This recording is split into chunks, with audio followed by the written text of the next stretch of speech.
ॐ कस्तूरीतिलकं ललाटपटले वक्षस्थले कौस्तुभं नासाग्रे वरमौक्तिकं करतले वेणुकरे कङ्कणम् सर्वाङ्गेण हरिचन्दनं सुललितं कण्ठे च मुक्तावली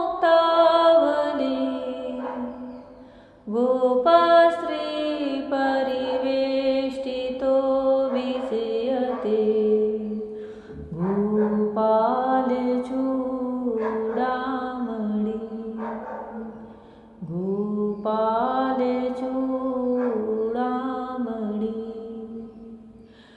जय श्री कृष्णा। जय श्री कृष्णा मेरी सोल फैमिली। आध्यात्म आपके अपने चैनल पर मैं नंदा आप सबका बहुत बहुत स्वागत करती हूँ। श्रीमद् भागवत महापुराण का 7वां स्कंद चल रहा है।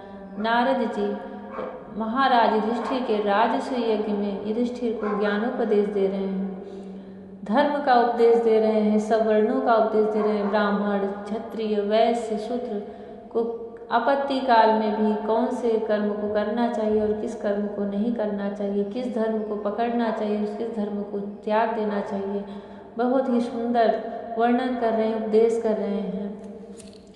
युधिष्ठिर जी नारद जी के वचनों से अघा ही नहीं रहे हैं, क्योंकि वहाँ पर भगवान की लीला का, भगवान से जुड़ी हुई कथाओं का प्रसंग चल रहा है। युधिष्ठिर जी पूछते हैं कि स्त्रियों के क्या धर्म होते हैं। श्री सुखदेव जी कहते हैं, परीक्षित, नारद जी कहते हैं, पति की सेवा करना, उनके अनुकूल रहना, पति के संबंधियों को प्रसन्न रखना और सर्वदा पति के नियमों की रक्षा करना, ये पति को ही ईश्वर मानने वाली पतिव्रता स्त्रियों के धर्म हैं। साध्वी स्त्री को चाहिए कि झाड़ने, बुहारने, लीपने तथा चौक पूरने आदि से घर को और मनोहर वस्त्राभूषणों से अपने शरीर को अलंकृत रखें, सामग्रियों को साफ सुथरी रखें, अपने पतिदेव की छोटी बड़ी इच्छाओं को समय के अनुसार पूर्ण करें, विनय, इंद्रिय संयम, सत्य एवं प्रिय वचनों से प्रेम पूर्वक पतिदेव की सेवा करें, जो कुछ मिल जाए उसी में संतुष्ट रहे, किसी भी वस्तु के लिए ललचावे नहीं, सभी कार्यों में चतुर एवं धर्मज्ञ हों, सत्य और प्रिय बोलें, अपने कर्तव्यों में सावधान रहे, पति पवित्रता और प्रेम से परिपूर्ण रहकर यदि पति पतित न हो तो उसका सहवास करें, जो लक्ष्मी जी के समान पति परायणा होकर अपने पति की उसे साक्षात भगवान स्वरूप समझकर सेवा करती है, उसके पतिदेव वैकुंठ लोक में भागवत सारूप्य को प्राप्त होते हैं और वह लक्ष्मी जी के समान उनके साथ आनंदित होती है। युधिष्ठिर, जो चोरी तथा अन्यान्य पाप कर्म नहीं करते, उन अंत्यज तथा चांडाल आदि अंत्य वसाई वर्ण संकर जातियों की वृत्तियां वे ही हैं जो कुल परंपरा से उनके यहाँ चली आई हैं। वेददर्शी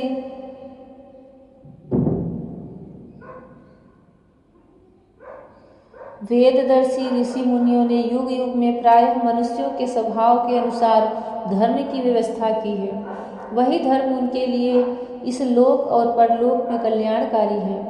जो स्वाभाविक वृत्ति का आश्रय लेकर अपने स्वधर्म का पालन करता है, वह धीरे धीरे उन स्वाभाविक कर्मों से भी ऊपर उठ जाता है और गुणातीत हो जाता है।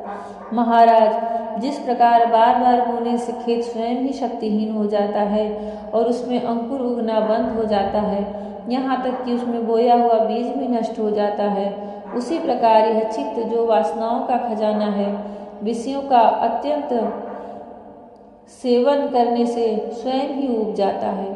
परंतु स्वल्प भोगों से ऐसा नहीं होता।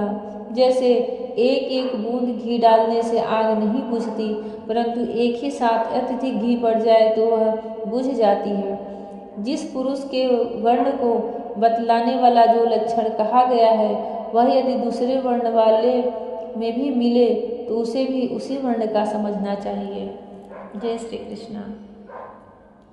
भगवान श्री कृष्ण को ही यदि पति के रूप में मान लिया जाए, उनसे प्रेम कर लिया जाए, उन्हें ही अपना सर्वस्व मान लिया जाए, तो कोई भी स्त्री हो उससे चाहे जैसे भी अपराध हो, चाहे उसे कोई किसी भी प्रकार के पूरे सही तरीके से धर्म न हो सके, परंतु भगवान श्री कृष्ण को अपना मान लेने भर से उसके सारे धर्म पूर्ण हो जाते हैं, उसके सारे कर्तव्य पूर्ण हो जाते हैं।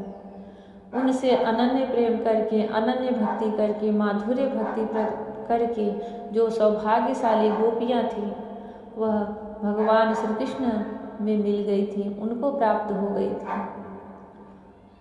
उनके आराध्य, उनके जीवन के सार, उनके सर्वस्व भगवान श्री कृष्ण ही थे।